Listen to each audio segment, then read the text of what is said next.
And so their work is an offshoot of their study of ceramic history, and they're adding to the body of knowledge of pottery as it has come to be made in these United States. These, and all of this sort of mishmash thing has been thrown together as sort of a way to add to the conversation, a growing conversation today of potters that are becoming more and more interested in ceramic history and learning about traditional pottery and ceramic history that has not necessarily been taught in schools as much as perhaps it should have been. And with that conversation, there has also been questions of how do you represent historical inspiration in ways that are respectful and non-appropriation as you go through it. And so these artists all sort of give personal examples and testimonies to how you can really work as a two-way street between the source of inspiration and yourself. So that's basically the outline of how we got to be, how the show came to be. And what I'd like to do now is sort of give you a walkthrough. I'm going to turn on the screen share in a moment here. And keep in mind that when I did research for the show and for this exhibit and for the article, I met many different artists coming at this from a variety of ways. And when it came time to select who and what to show in this exhibit, we had to leave out a lot of people. So as you're looking at this, keep in mind that this is the tip of the iceberg. There is a lot going on in this world, and it's an exciting world of a little branch of pottery activity out there. And I hope that you will explore it further after you get a sense of where we are. So hopefully you'll be able to, and Beth, if you can chime in for a moment and let me know that you can see the screens. I'm sharing a photograph of the exhibit itself, and that's visible. We can see, Good. Yep, we're good. Good, well, here we are. All systems go. Good, so as you enter the Fuller Craft Museum, you will look down this main hallway here, and this is how the entry to the exhibit, and this is what you'll see. I also want to add, as we start with this, when we were beginning to work on this, Beth and I, no one had any idea that the exhibition would open during a global pandemic. And whereas I had a sense of the range of people and styles that I wanted included in this exhibit, when all the pots were dumped on Beth's doorsteps, she had to coordinate this vast range of things. She had to lay it all out herself and make sense of it all on her own. She did a fabulous job, as I'm sure you'll see. But once again, I just want to give Beth another tip of the hat. So anyway, here we are, a quick run through the exhibit.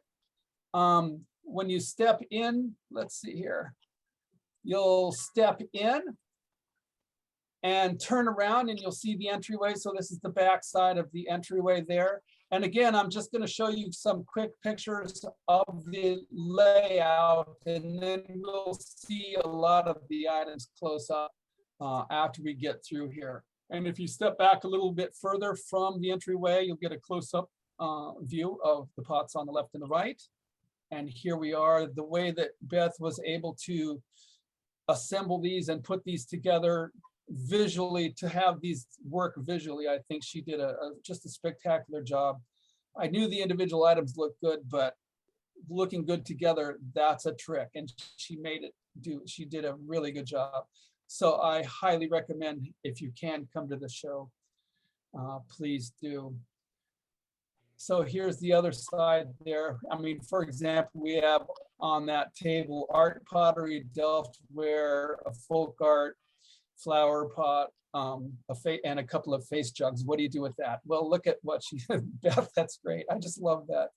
These pots just sparkle when you see them in person. And then at the far end, this is the last little part that you'll see. And this hallway also has a sort of a back stairway entrance. If you went through the museum in another way and you came up around, and you will see this, that previous slide and this here to get a view of, these are the miniatures that were created by Leanne Wessel, the miniature Maiolican works. So anyway, that's sort of a very brief, lightning fast run through of the exhibit itself. And now I want to also give you a little portfolio review of the individual artists. And this will be done in alphabetical order, not in the order that you will have seen it in the show itself. And I have a couple of remarks to go on with each one of these. So here we go. This is Don Carpenter, a press molded and pierced tortoiseshell glazed plate. The late Don Carpenter was an undisputed master of experimental archaeology and historically authentic pottery production, and his recreated early 19th century Eastfield Village in Nassau, New York, continues to promote the study of traditional craft technologies. So here we have an example of experimental archaeology. Someone who has done a deep dive into production methods as well as just visual looks. Gina Chalfant, thrown earthenware with underglazed decoration. After studying in Lucca, Italy, and an ensuing invitation to a Society for Creative Anachronism event, Gina began a conversation with traditionally enameled earthenware that has lasted until this day. These are two works of mine. I've been told if you curate an exhibit, you should never include your own work, and I'm starting to feel that burden right now. Delftware, the best I can say is Delftware is a very Creole expression, a collection of global influences that span continents and centuries. That aspect of the Delftware tradition, I just really resonates with me. My background involves hijinks from around the world, and I find this a really inviting and special way to express all of that. Michelle Erickson, clockwise from upper left, press molded stoneware squirrel with decals and overglazed luster, slip cast porcelain with decals and enameled lusters, commercial mug with decals and luster, and finally, thrown earthenware mug with overglazed maiolica decoration. Now, Michelle has made many, many important contributions to experimental archaeology as well as Don Carpenter. The knowledge and skills that gained from this approach of studying both the visual aspects and the construction aspects of these works allow her to combine traditional forms and styles with her own contemporary commentary. Mary Farrell, salt-fired stoneware crock, slip decorated earthenware bake dish. Mary's reproduction pottery has contributed enormously to the educational mission of museums, living history sites, and historically based films for over 5 decades. Mary's contributions have earned her a North Carolina Historical Society Behringer Award for Excellence in 2010. Ned Fultz, thrown and molded earthenware Whimsy planter. Now, Ned's life and work constitute a direct link to early 19th century Pennsylvania tulipware. He was one of the earliest pioneers of the modern traditional decorative arts movement. He studied ceramics at the Stalls Pottery in Powder Valley, Pennsylvania, which itself opened its doors in the early decades of the 19th century. Ned has worked for 6 decades in redware, and he has paved the way for so many others. And I just have to say, I am personally very grateful, and we are very lucky to have work of Ned's represented in the show here with us at this time. Ron Gearing, Slipwear and Spafito engraved earthenware platters. English slipwear expert Ron Gearing's efforts exemplify the depth of creative potential that is possible for contemporary expressions anchored in a mastery of traditional method and historical styles. Rick Hamlin and Garane Arakalan, thrown and altered earthenware jar with slip decoration. Rick's educational efforts provide an extensive and in-depth curriculum which often incorporates collections and documents from host institutions. And along with his wife, Garane, and pottery partner, Garane, Rick truly brings the history of redware pottery to the masses. Rick and I are also former alums of Old Sturbridge Village, so we'll give a little call out to OSV. As well as Ken Henderson, another OSV alum. Ken Henderson, molded earthenware with Rockingham glaze. Ken creates the clearest expression of traditional Rockingham today, a style that dominated the American ceramic scene for most of the 19th century.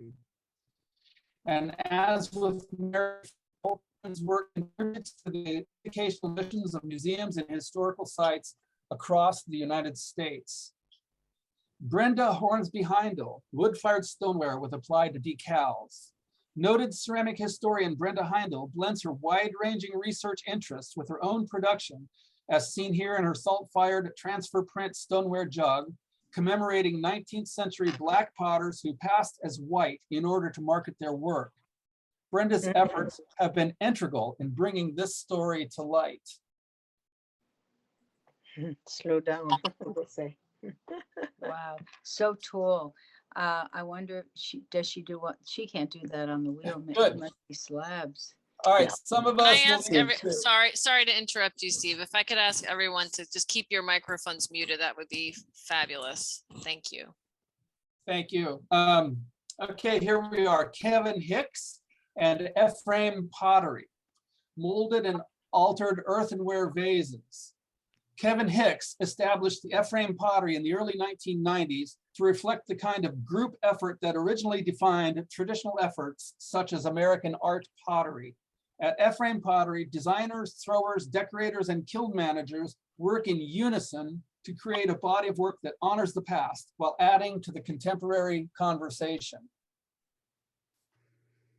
Joe Jostes, mocha decorated earthenware platter and salt-fired scratch blue stoneware crock. Scratch blue is among the many styles that Joe has masterfully, and I mean masterfully, interpreted throughout his long career. Joe and I go way back, but I am always in awe of Joe's work. Joe has also assumed the mantle of mocha cabler extraordinaire after the passing of modern mocaware pioneer Don Carpenter. Celinda Kennedy, slip-painted earthenware platters. Celinda excels in representing folk art designs through the creative melding of the ceramic art of tulipware, along with historic fracture painting styles, powder horn engravings, hooked rugs, and furniture designs. Celinda routinely participates in living history encampments, reenactments, and related activities. Peter Lenzo, face jug with clay, metal, and found objects. Peter is known for his sculptural work based on traditional Southern face jugs. His work transitioned to more realistic self-portraits as a visual expression of the painful, trauma-induced seizures that he has suffered, serving as a way of expressing his pain while preserving his memories. Another face jug here. This is Wesley Mucky, thrown and altered earthenware with colored clay inserts. Now, Wesley straddles the worlds of traditional and the contemporary. His initial ceramic education at 16 years old, I should point out, was with contemporary redware pioneer Lester Brenninger, who, along with Ned Fultz, studied at Stahl's Pottery in the 1950s. Wesley's work ranges from tulipware to unique contemporary interpretations of the face jug tradition. Steve, if I could interrupt really quickly, I think all of our guests are hanging on every word, and a few have asked if you could just maybe take it a little bit slower going forward so we can catch the names. Okay, I will. I'm sorry. I'm sorry. That's okay. You're good.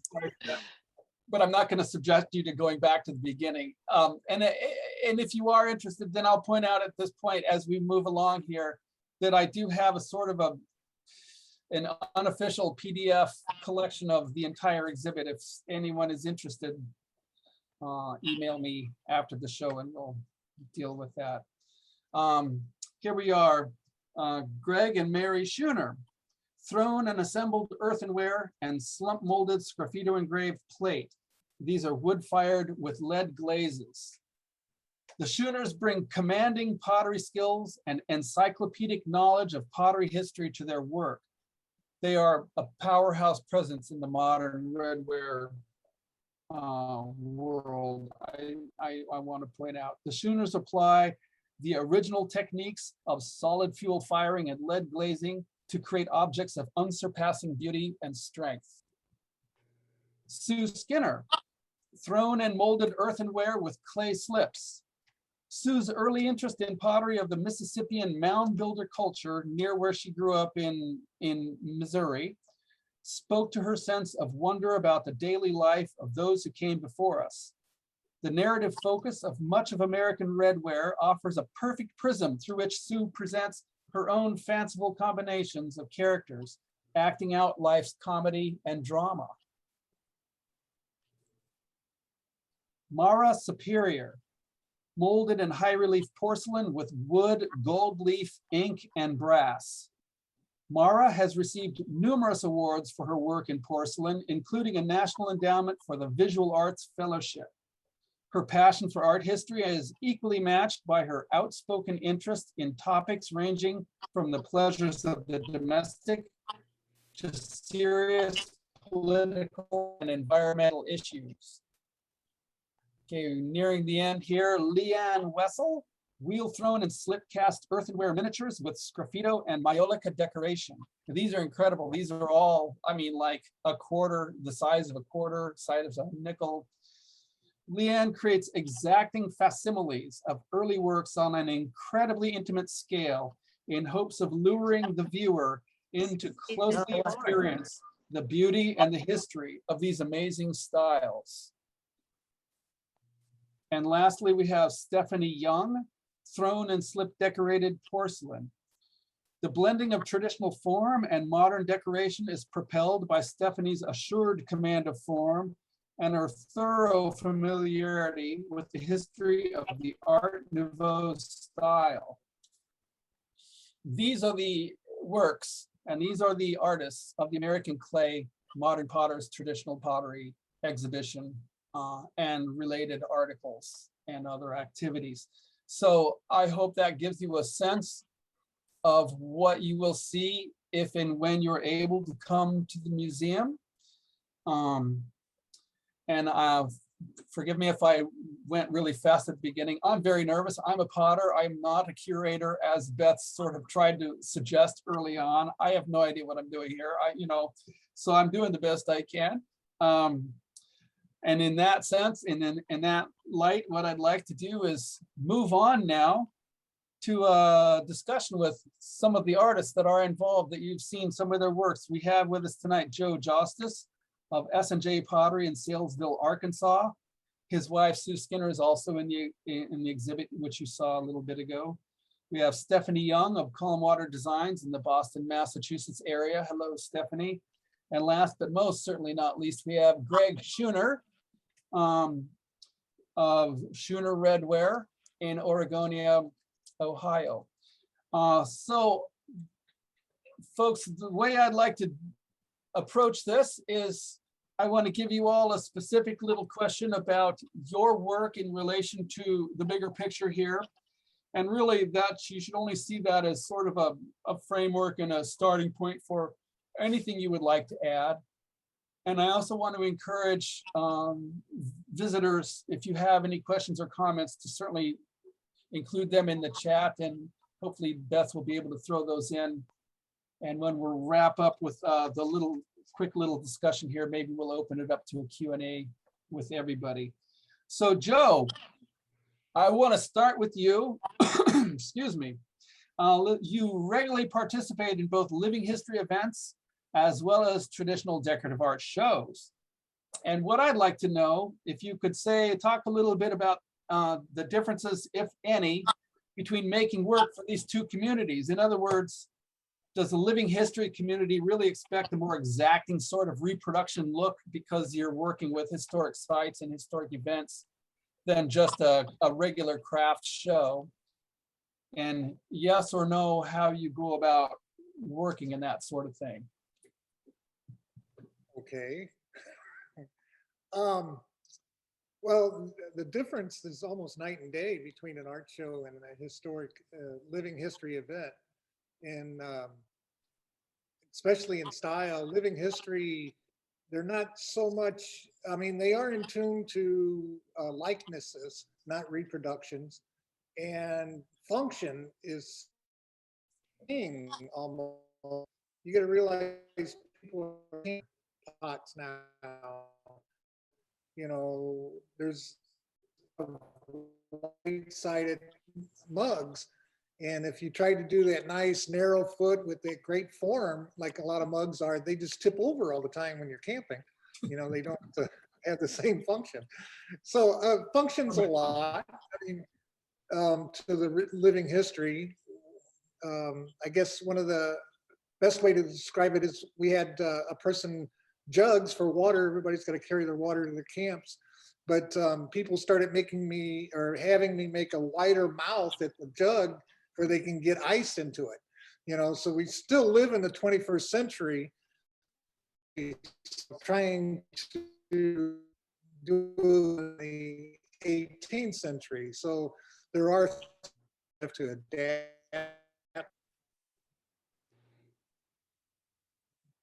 I think you froze on me. Yeah, I can hear you now. You were cracking up for me a little bit anyway. Oh, okay. Yeah. So listen, Joe, another thing I'd like to hear about the living history world and the world of traditional decorative arts events is, where do you see this community these days? I know that a lot of folks are beginning to age out. Do you see new people coming in? Do you see increased interest in people coming to experience these events? Yeah, you know, we are starting, I mean, it is starting to, I guess, age out. I've been doing living history events since '82. And when I started, knowledge wasn't even, you know, we were learning as we went. You know, today you go to a living history event and you see the marquees and all these beautiful tents and canvases, and everybody's got a nice interpretation going. Back in the '80s, there was no marquees. I remember a friend getting a marquee and everybody standing around looking at it for the first time. You know, what is this tent? And but I think that the current model of living history that is going on right now started probably around the bicentennial. It's got a lot of momentum during the bicentennial, and even though we're all aging out, I'm actually an optimist that as we're approaching the 250 year of the country, that I think we'll have another insurgence of people getting into history and wanting to know that knowledge. Yeah. I've heard. Oh, go ahead. I'm just wondering, Joe, for those folks in the audience that maybe aren't that familiar with the living history events, could you maybe talk a little bit more about what that is and what that entails and kind of what people would expect if they were to go to such an event? Well, there's it crosses the gamut of all kinds of things, every time frame. But every site has a different kind of theme, it seems like, but mainly it's at a lot of historic sites promoting, you know, their time frame and the history of their site. But we try to stick to more of the trade fairs and of the time. There's one in Maryland that is really good. It's at Fort Frederick in Maryland, and which is, it's a great event. It's artisans of all trades show up. You know, you got, you know, we're all in a symbiotic relationship working together as a community. You know, you have tent makers, you have blacksmiths, you have, you know, tinsmiths, you know, all the way down, gunsmiths, chair makers, everybody's showing up and they're accomplishing, you know, making the stuff that we need to interpret a living history event, you know. And it just all kind of flows together, but it also crosses over into people who collect, you know, antiques and wanting to outfit their house in that style, that traditional style.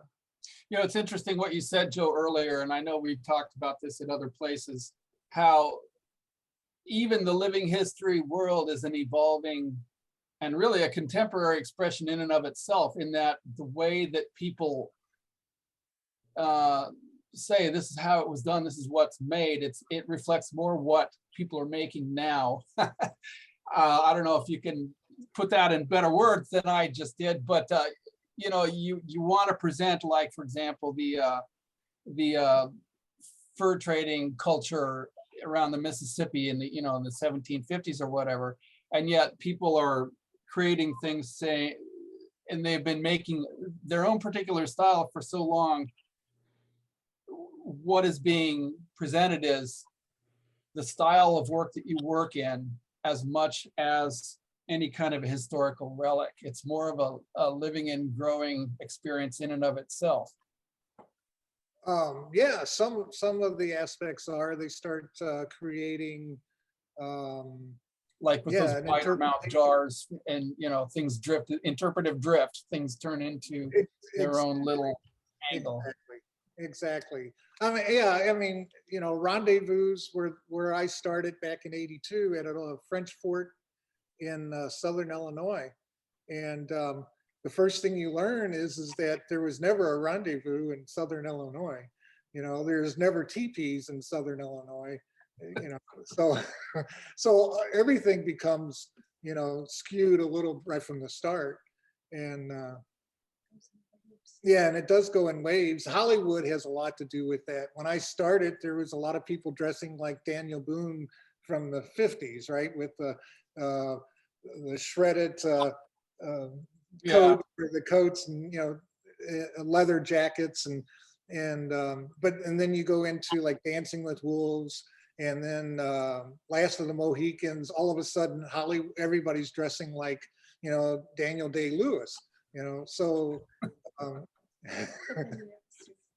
and then you have, yeah, and then, but that's the whole thing, is we're learning all. I mean, we were learning all along the way, and costuming has gotten so much better.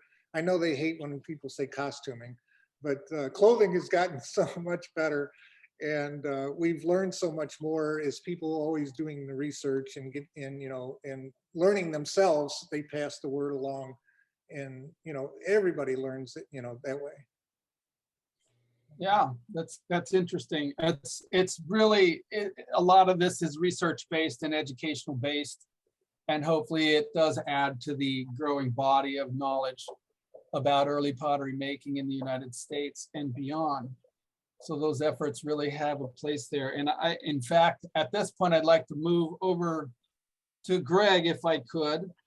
Greg is particularly known for his research, for the amount of study and research that he puts into the work that he creates. Greg, I think you've said in other places that you represent style more than dimension when it comes to making pottery of any particular tradition or style. And I just wonder if you could talk a little bit about your study methods, about how the study of production, i.e. experimental archaeology, and really the study of history, how you use that as tools in order to create really unique works. I mean, what you're doing is, these are your unique works that you're putting out there, as we see in the exhibit today. I just wonder if there's anything you would like to add about that. Oh, sure. As far as I'm concerned, for everybody, and by the way, what an honor to be included in this group. It's a beautiful exhibit, and I want to thank you, Steve, for putting that all together, and for Beth. But for me, it's always been all about process. And my dream has always been, if I could have just been a fly on the wall of an old pottery shop for even 10 minutes to see some of the tricks that they did, and see how this is done. But as Joe was just alluding to, it's all about continually learning and continually seeking those answers. Potters were not, they didn't write down everything they did, and some of them were actually secretive about it. So our understanding of the day-to-day in and out process of just how exactly did they make a piece of redware pottery, and the clays that they used and everything. So one of my favorite ways of learning is to go to an archaeological site, and especially where there's been a kiln unearthed. And really, from there, you can learn so much, things coming out of the ground. You're picking up history. And if you know what you're looking at, you can just learn an immense amount about how it was done, how that process was achieved, and then translate that into what we're doing in our studio. You see the broken little pieces of shards, you get to see the insides of pots. You get to see the profile of the walls, whether the rims are rolled or thrown. Exactly. There's so much information in just a little piece of broken pottery that you would never get by looking at the whole pot itself. I've often told people that, you know, antique dealers, they say, well, you probably really want to buy this piece because it's really a great piece of redware. And I'm like, well, actually, I've got pieces just like that that are 3 inches in diameter, but they're broken, and I can see how thick the wall is. I can see how thick the plate was rolled out if it's a slab form dish, and how the slip was applied. There's so much more you can learn from looking at bits and pieces. And then I feel like, because we do wood fire and we have a wood fired kiln, which is something that not many people are doing today. And we also fire with a raw, authentic lead glaze, which makes all of our ware non-functional as far as dishes and pitchers and mugs. But our focus has always been, if you follow the process, you're gonna duplicate the item better. You're gonna come up with an artifact that really interprets on a pretty pinpoint exactness what we're going after, which is not a reproduction. If we're reproducing anything, it's the genre of early redware that we're still wood firing, and we're using a lead glaze, and we're coming up with the results that we get, which are interesting to say the least. So you're really working in the style, you're working in the tradition, you're just continuing the redware tradition. You're not really just repeating what's already been done. You're moving this into the modern day, into the future. That's kind of what you were saying before. What I was saying is we don't do reproductions. I did years ago.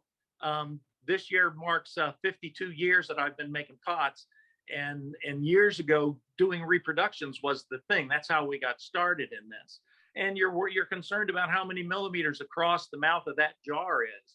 And you just can't get wrapped up in that. If you do, the final product is stiff and cold, and it just doesn't have any emotion to it. So we've expanded that, and now our heads, my wife Mary and I, our heads are so full of authentic patterns and authentic designs that we sit down and we don't have to copy it. It just flows onto the pottery, and it seems to have a pretty decent authentic look. And as you had alluded to earlier about European wares, much of our influence is from European sources, very Germanic things, but also Sweden, Switzerland, the Ukraine. There are many places. Red earthenware, which is what redware is the most common, and always has been the most common pottery on the planet. Yeah. And the examples of it from all over the world are just fascinating, and to me, and I like interpreting a little bit of all of that into almost every piece we make. Really, it's like learning a language and then saying what you want to say within a language using the grammar and the syntax of a specific language. You know, that reminds me, another potter that's present here tonight but not on the panel, Ron Gearing, has said in other forums about his work that he did reproduction style work early on just to satisfy himself that he's capable of doing that. I mean, what potter has not thought of seeing how their own skills match up to the old pots before he was satisfied that yes, he's able to work in these styles and then move on to create his own unique work. And so I give a tip of the hat to Ron Gearing, who's here with us tonight, if anyone has questions during the question and answer to Ron. But quickly, before moving to that, one last person on our panel discussion, the one and only Stephanie Young. Stephanie, you come at this from an entirely different background and motivation, not living history at all, not early American. You have as I understand it, a fine arts background, and you're approaching this from the world of contemporary fine art events like the Paradise City show. I think it's upcoming, or it's already happened, I can't remember, in here in Massachusetts. And so what I'd like to ask you is how that informs your personal creative output, and how do you see your work fitting into the contemporary ceramic art scene? Do you see any increase in the interest in historically inspired work among contemporary, shall we say, among contemporary potters and artists? Well, yeah, my backstory on the creation of my work is just my mom and grandmom were antique dealers.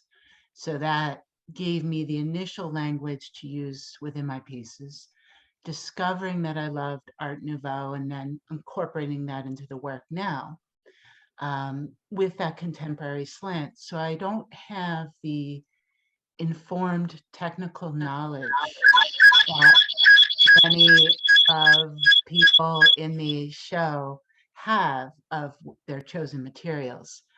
I instead am using just contemporary materials. I'm using commercially available materials to make this work.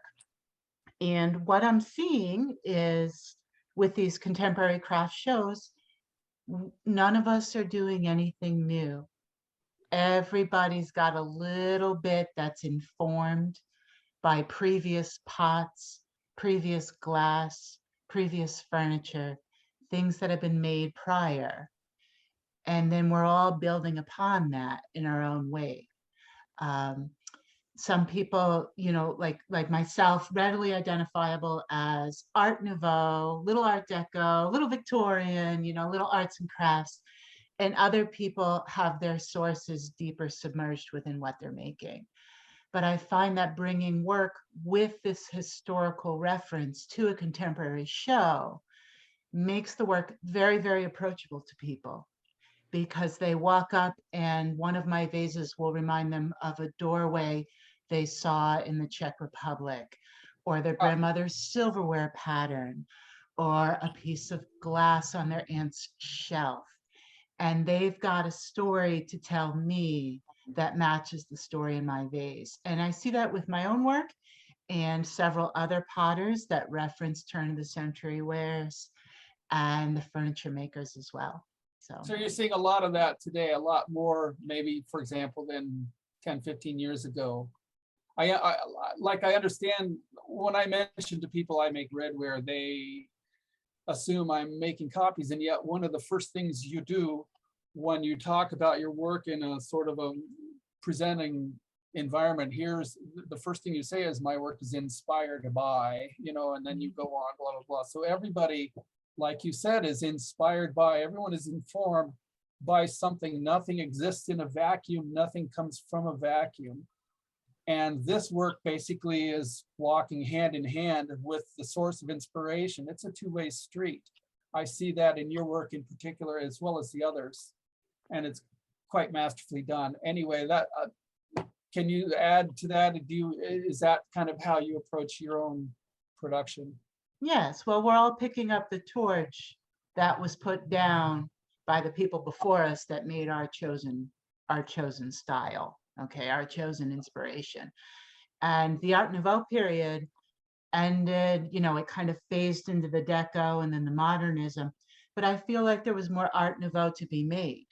So how do I pick up that energy and push it forward to the next level as if that movement never ended, and as if there was another 20, 30, 40 years of development? And I think so many of the artists in this exhibit are doing exactly that. And today we have a refinement of materials that some of the historical potters could have only dreamed of in terms of kiln technology, glaze technology, and clay bodies. And just we're building with the knowledge now of thousands of potters before us. And with the internet and all that, we are really pushing the envelope in terms of the creativity of our chosen movements. Yeah, you know, when I was beginning to assemble this event and information for the article in the Ceramics America book, I hadn't considered art pottery, Art Nouveau, that era very much, but I'm starting to understand now, starting with the Industrial Revolution, with as Greg mentioned earlier, all the advances in clay and glaze chemistry, all of the mechanized equipment, the ceramic supply system that was all that these styles kind of propelled in many cases took part in, that all came to a head and was brought back to individual pottery production by the arts and crafts era. They took this Industrial Revolution and brought it back into the individual studio, and it came out as art pottery and Art Nouveau. And so you were able to access those potters an incredible amount of information and resources. And now you're taking that into a modern, even more so with the internet and further sources. And so, and so what we're all doing here is we're not just looking at pictures on Instagram and saying, yeah, that's kind of neat, I'll make something kind of like that. This is a deep dive into an individual specific style. And that just thrills me. I just love that aspect of it. It's like a dialogue with potters across time. You know, we're taking part in a dialogue here. Mm-hmm. And I guess at this point, I want to thank you, the three of you, for agreeing to take part in the conversation tonight. And what I'd like to do, and Beth, you can help me with this because I don't understand the technology that well. I think there's a few questions in the audience. I'd like to open it up to anybody that has any questions, comments, or flaming arguments that they want to start here. And if it gets messy, we'll just have to take it outside. But yeah, so what else? Who else has any questions here? Beth? Yeah, I had a question for the panelists or any of the exhibiting artists that happen to be in the audience today. And, you know, I think that Stephanie, you briefly touched on it, but I'd love to hear more about how the artists balance this mantle and the responsibility of historical fidelity and their own personal expression as a creative artist, and how, because I would imagine that it's a very fine line, and you obviously, you know, are not just doing pure reproductions, you have your own creative life and instincts that are important to your practice. So how do you balance that need for historical fidelity and working in traditional techniques and styles with your own expression? I can go first. I don't feel the need of that commitment personally in myself, because I'm not held to a standard by a historical commission or that sort of environment. It's just something that just comes from within for me, and I can mess it up all the time if I want. So yeah. Great. I agree with Stephanie there. It's kind of the first time I ever saw a piece of historic redware was at the Philadelphia Museum of Art, and I walked into that room and I was familiar already with all those pieces, but I'd never seen them in person before. And I actually started crying. It was like a religious experience for me. And since that moment, I don't like her. I don't feel obligated to that. I kind of feel obligated, as I said before, to the genre. And in that, I'm going to do my own expressions based on the history that's gone before me, but certainly not tied to it, not literally and not strictly. There's an artist, I think he's here, one of the participating artists, not on the panel, Rick Hamlin. Rick, at one point in another venue, you were saying how when a person does do a commission for a replica as opposed to a reproduction, a replica, an actual copy of something, the problem is your particular take on that might not mesh with what the individual commissioner is hoping for. So in many ways, really, we're doing our own thing here. And when you do take on a commission for a replica piece, you know, it can go in a lot of different directions. And I don't know if I'm here. If Rick, if you have anything to add to that. Well, the part is the story, and the person approaching you comes with their own story and interpretation of either you or the vessel, and you, of course, have a story to tell as well as what the pot communicates to them. So in bringing everything together sometimes can be difficult. I am, unlike Greg, not using lead, so I am producing something that they can use nowadays. And sometimes, especially with that orange spotted green lead glaze frustrates the dickens out of some people. So they have their emotional, historical attachment. And sometimes you have to say to them, oh, I'm sorry, it's just not going to work that way. Yeah. Beth, are there other questions out there? Yes, we have one for Stephanie.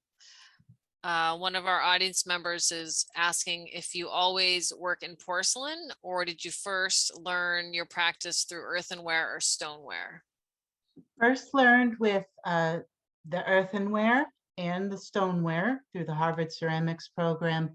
And then, yeah, and I ran an earthenware studio for the longest time. So I love anything and all things clay. Porcelain at the moment, though, is really great for carving for me. Yeah.